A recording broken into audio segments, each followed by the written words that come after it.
Hi guys, this is Mrs. Warner from Southview Elementary. For your phonics and word study activity today, part of it will be done as a class. You get to decide the 3 categories you want to sort your words with.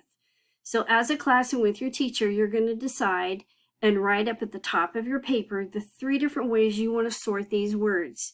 You could say maybe you want your words to start with a vowel. You could use that for your first column. For the middle one, you could say, hey, maybe we want it to have the same middle sound.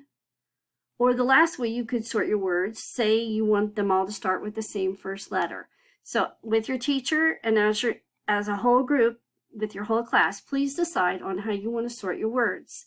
Then you're going to look at your words on the paper that the teacher will give you and write your words under the column where it goes. So choose your categories, find your words, and then write the words where they belong. After you're done, practice reading the words to yourself, and then turn to a partner and read your words to your partner, and they will do the same with you.